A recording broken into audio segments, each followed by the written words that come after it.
Hello दोस्तों, आज की इस वीडियो में हम अर्धवार्षिक मूल्यांकन प्रश्न पत्र 2022-23 कक्षा 7 विषय विज्ञान का अर्धवार्षिक परीक्षा पेपर देखने वाले हैं। यह पेपर बिल्कुल 100% रियल पेपर है।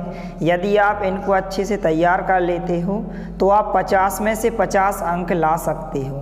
तो यदि चैनल पर नए हैं तो प्लीज़ चैनल को सब्सक्राइब कीजिए, साथ में नोटिफिकेशन बेल को भी दबाइए ताकि कोई भी वीडियो की नोटिफिकेशन आप तक सबसे पहले पहुंचे। तो चलिए वीडियो को स्टार्ट करते हैं। तो यहाँ पर जो है समय 3 घंटे का आपको दिया जाएगा और जो आपका पेपर आएगा 50 अंक का आपका पेपर आएगा। तो यहाँ पर आपको अपना नाम लिखना है, विद्यार्थी का नाम, यहाँ पर आपको अपने पिता का नाम, यहाँ पर शाला का नाम और यहाँ पर आपको अपने ब्लॉक का नाम लिखना है। यहाँ पर आपको अपना अनुक्रमांक लिखना है अर्थात रोल नंबर, यहाँ पर आपको अपने जिला का नाम लिखना है। तो यहाँ पर प्रश्नों की जो कुल संख्या पूछी गई है, यहाँ पर कुल 22 प्रश्न पूछे गए हैं। यहाँ पर 50 अंक का आपका पेपर आएगा। तो सबसे पहले आप पेपर को देख लें। इस प्रकार से जो है पेपर पूछा गया है। इसमें आपको सभी प्रश्नों के साथ साथ इनके आपको आंसर भी बताए जाएंगे। तो वीडियो के साथ अंत तक बने रहिए और वीडियो को ज़्यादा से ज़्यादा अपने दोस्तों के साथ शेयर कीजिए ताकि सभी को इसका बेनिफिट हो सके। तो इस प्रकार से यहाँ पर आप देख सकते हैं कुल 22 क्वेश्चन पूछे गए हैं। तो यहाँ पर हम सभी 22 प्रश्नों को देखने वाले हैं, सभी प्रश्नों के उत्तर सहित। तो यहाँ पर पहला प्रश्न है इस प्रकार से, बहुविकल्पीय प्रश्न पूछे गए हैं। प्रश्नांक 1 से लेकर 10 तक निर्देश दिया गया है कि प्रश्नों को पढ़कर नीचे दिए विकल्पों में से सही विकल्प चुनकर लिखिए। इस प्रकार से प्रश्नांक 1 है और प्रत्येक क्वेश्चन जो है 1 अंक का क्वेश्चन है। इस प्रकार से यहाँ पर आपको इनकी सही जोड़ियाँ बनाना है। इस प्रकार से दिया गया है कि उपरोक्त तालिका का सही मिलान होगा। तो यहाँ पर नीचे जो है 4 ऑप्शन दिए गए हैं। तो उत्तर में आपको इस प्रकार से लिखना है, जो सी नंबर के ऑप्शन में दिया गया इस प्रकार से इसका उत्तर होगा। इस प्रकार से आपको उत्तर में लिख लेना है। तो आप वीडियो को रोककर या फिर आप स्क्रीनशॉट लेकर इन सभी प्रश्नों के उत्तर को आप अच्छे से लिख सकते हैं। इसके बाद यहाँ पर प्रश्नांक 2 है। यह भी जो है 1 अंक में पूछा गया है कि कौन सा पदार्थ जल में पूर्णतः विलेय है। तो जो चीनी है वह जल में पूर्णतः विलेय होती है। तो डी नंबर का ऑप्शन है इसका उत्तर होगा। तो आपको उत्तर में क्या लिखना है, चीनी लिखना है। इसके बाद यहाँ पर प्रश्नांक 3 है कि उत्क्रमित किए जाने वाले परिवर्तन का उदाहरण है। तो यहाँ पर आपको 4 विकल्प दिए गए हैं। इसका जो राइट आंसर होगा बी नंबर का ऑप्शन है इसका उत्तर होगा, गीले कपड़े से सूखे कपड़े। इस प्रकार से बी नंबर का ऑप्शन आपको उत्तर में लिख लेना है। इसके बाद जो है प्रश्नांक 4 है, पर्वतीय प्रदेशों के वृक्षों के पत्ते होते हैं। तो जो सुई के आकार के होते हैं। इस प्रकार से आपको 4 ऑप्शन दिए गए हैं। तो इसका उत्तर होगा बी नंबर का ऑप्शन, सुई के आकार के। तो इस प्रकार से आपको उत्तर में लिखना है, सुई के आकार के। तो सभी विद्यार्थियों से अनुरोध है कि हमारे चैनल को सब्सक्राइब कीजिए, क्योंकि इसी तरह आपको और अन्य सभी विषयों के अर्धवार्षिक परीक्षा के पेपर चैनल के माध्यम से सबसे पहले उपलब्ध कराए जाएंगे। इसलिए आप हमारे चैनल को सब्सक्राइब कीजिए, साथ ही साथ नोटिफिकेशन बेल को भी दबाइए ताकि कोई भी वीडियो की नोटिफिकेशन आप तक सबसे पहले पहुँचे। इसके बाद यहाँ पर प्रश्नांक 5 है, हमारे परिवेश में होने वाले परिवर्तन जिनके प्रति हम अनुक्रिया करते हैं कहलाते हैं। तो क्या कहलाते हैं, उद्दीपन कहलाते हैं। तो यहाँ पर ए नंबर का ऑप्शन है इसका क्या होगा, उत्तर हो जाएगा। तो इस प्रकार से आपको उत्तर में क्या लिखना है, उद्दीपन लिखना है। इसके बाद यहाँ पर प्रश्नांक 6 है, सिलाई मशीन में सुई की या सुई का गति करना निम्न में से किस गति का उदाहरण है। तो यहाँ पर आपको 4 विकल्प दिए गए हैं। इसका जो उत्तर होगा ए नंबर का ऑप्शन, रेखीय गति। तो आपको उत्तर में क्या लिखना है, रेखीय गति लिखना है।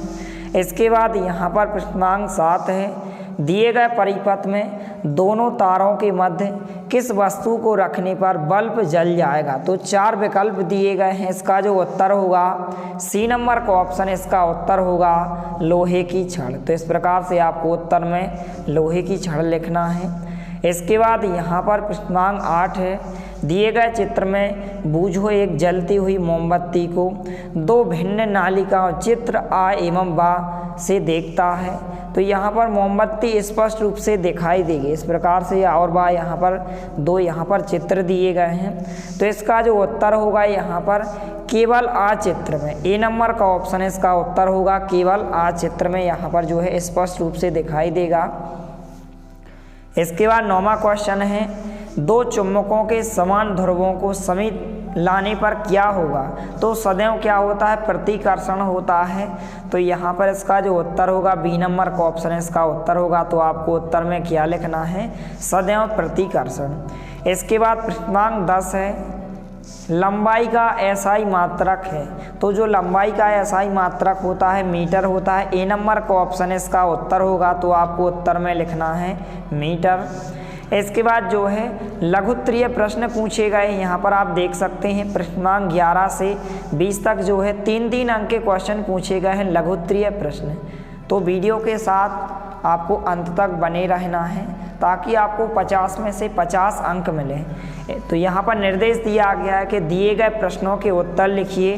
प्रश्नांक 11 है कि शरीर में आयोडीन, लोह व कैल्शियम की कमी से कौन से रोग हो सकते हैं तथा इनकी कमी को पूरा करने के लिए आवश्यक स्रोत क्या हैं, लिखिए। तो इस प्रकार से आपको उत्तर में लिखना है कि जो आयोडीन की कमी से जो रोग होता है, घेंघा रोग होता है, भुने हुए आलू रोज खाने चाहिए। रोग होता है घेंघा रोग, और इसका जो उपाय है, इसकी कमी को हम कैसे पूरा कर सकते हैं, तो जो भुने हुए आलू रोज खाने चाहिए।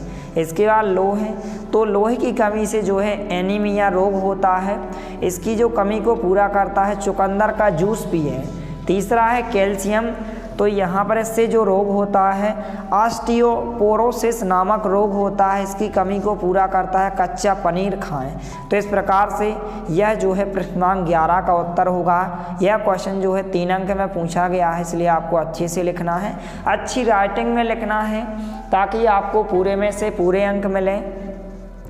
इसके बाद यहाँ पर प्रश्नांक 12 है, कठोर पदार्थ तथा कोमल पदार्थ किसे कहते हैं, दोनों के 2-2 उदाहरण दीजिए। तो इस प्रकार से आपको कठोर पदार्थ और कोमल पदार्थ के यहाँ पर आपको 2-2 उदाहरण लिखना है। तो इस प्रकार से आप लिख सकते हैं।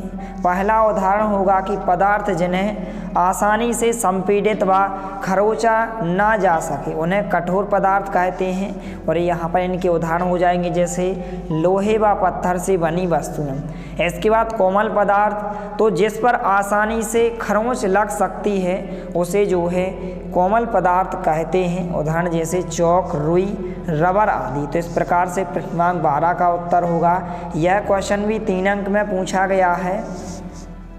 इसके बाद प्रश्नांक 13 है, यहाँ पर यह जो है 3 अंक में यह क्वेश्चन भी पूछा गया है कि बैलगाड़ी के पहिए पर धातु की रिम, जो रिम होती है को कैसे चढ़ाया जाता है। तो इस प्रकार से आपको उत्तर में लिखना है कि रिम को गर्म किया जाता है जिससे जो है ऊष्मा पाकर रिम प्रसारित होता है, जिससे उसका आकार बढ़ जाता है और यह पहिए पर आसानी से चढ़ जाता है तथा ठंडा होने के साथ साथ रिम का आकार जो है घटता है और वह पहिए को अच्छी तरह जकड़ लेता है। तो इस प्रकार से आपको उत्तर लिखना है।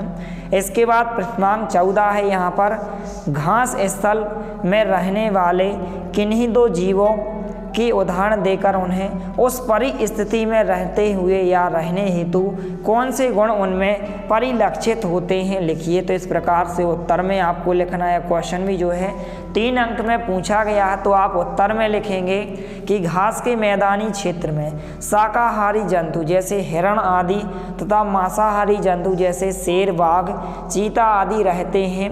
हिरण आदि जंतु को दौड़कर पकड़ने के लिए शेर, चीता आदि को तीव्र गति की आवश्यकता है। तो इस प्रकार से आपको उत्तर लिखना है। तो आप वीडियो को रोककर या फिर आप स्क्रीनशॉट लेकर इन सभी प्रश्नों को आप अच्छे से तैयार कर सकते हैं। इसके बाद प्रश्नांक 15 है, यह भी जो है 3 अंक में क्वेश्चन पूछा गया है कि उद्दीपन किसे कहते हैं। पौधों तथा जंतुओं में उद्दीपन के प्रति अनुक्रिया के कोई एक एक उदाहरण लिखिए। तो इस प्रकार से आपको उत्तर लिखना है यहाँ पर कि उद्दीपन जो है बाह्य वातावरण में होने वाले परिवर्तनों के प्रति अनुक्रिया को उद्दीपन कहते हैं। पौधे उद्दीपन के प्रति ऊष्मा व प्रकाश प्रतिक्रिया व्यक्त करते हैं, जबकि जब हम एक बैठी हुई चिड़िया की ओर कदम बढ़ाते हैं तो वह उड़ जाती है। यह जंतु में जो है उद्दीपन का उदाहरण है। तो इस प्रकार से प्रश्न क्रमांक 15 का उत्तर होगा। इसको आपको अच्छे से तैयार कर लेना है। इसके बाद जो है नेक्स्ट क्वेश्चन है प्रश्न क्रमांक 16 यहाँ पर दिया गया है, यहाँ पर आप देख सकते हैं। तो यहाँ पर प्रश्न क्रमांक 16 है, यहाँ पर आप देख सकते हैं कि किसी चलती हुई साइकिल के पहिए तथा चलते हुए छत के पंखे की गतियों में समानता तथा असमानता लिखिए। 3 अंक में क्वेश्चन पूछा गया तो उत्तर में आपको इस प्रकार से लिखना है कि किसी चलते साइकिल के पहिए और चलते हुए छत के पंखे की गति में समानता है कि दोनों में घूर्णन गति है, जबकि असमानता यह है कि साइकिल का पहिया जो है स्थानांतरण गति करता है और छत का पंखा जो है स्थानांतरण गति नहीं करता है। तो इस प्रकार से प्रश्न क्रमांक 16 का उत्तर हो जाएगा। इसके बाद यहाँ पर प्रश्न क्रमांक 17 है, प्रकृति में आप कोई परिवर्तन की घटना देखते हैं, कोई एक क्रियाकलाप द्वारा स्पष्ट करें। 3 अंक में क्वेश्चन पूछा गया है।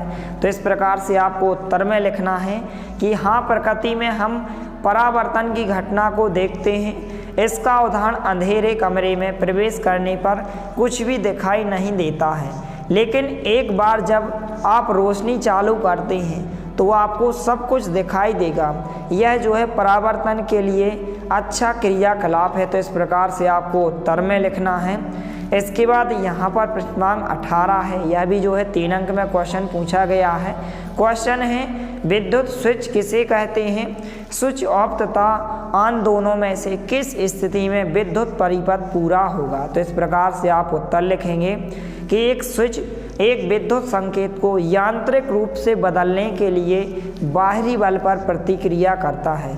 स्विच ऑन की स्थिति में विद्युत परिपथ पूरा होगा। तो इस प्रकार से आपको उत्तर लिखना है। इसके बाद यहाँ पर प्रश्न क्रमांक 19 पूछा गया है कि विद्युत परिपथ में विद्युत धारा की दिशा क्या होगी, चित्र द्वारा दर्शाइए। 3 अंक में पूछा गया है। तो इस प्रकार से आपको चित्र बनाना है। इस प्रकार से आप बनाएंगे चित्र और नीचे आपको उत्तर भी लिखना है इस प्रकार से। तो यहाँ पर इस प्रकार से आप उत्तर में लिखेंगे कि विद्युत परिपथ में विद्युत धारा की दिशा धनात्मक टर्मिनल से ऋणात्मक टर्मिनल की ओर होती है। तो इस प्रकार से आप उत्तर में लिखेंगे। तो इस प्रकार से प्रश्न क्रमांक 19 का यहाँ पर उत्तर हो जाएगा।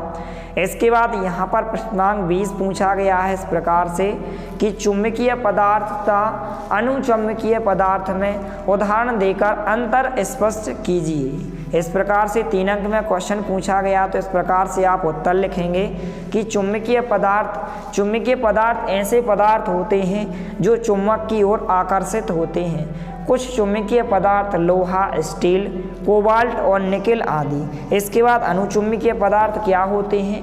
जो पदार्थ चुंबक की तरफ आकर्षित नहीं होते उन्हें अनुचुंबकीय पदार्थ कहते हैं, जैसे लकड़ी, प्लास्टिक, कागज और कपड़ा आदि। तो इस प्रकार से आपको उत्तर लिखना है।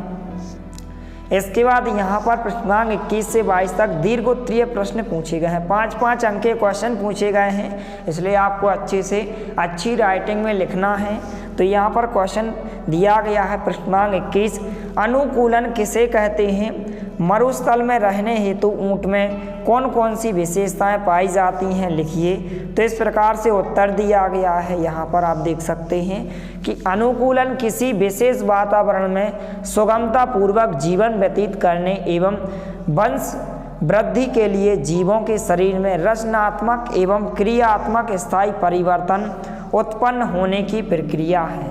यहाँ पर मरुस्थल में रहने हेतु ऊंट की विशेषताएं निम्न हैं। पहली विशेषता है कि ऊंट के लंबे पैर गर्म रेत से उसकी सुरक्षा करते हैं। दूसरा है ऊंट कम मात्रा में मूत्र उत्सर्जित करता है। इस प्रकार से आपको उत्तर में लिखना है। तो इस प्रकार से प्रश्न क्रमांक 21 का उत्तर हो जाएगा।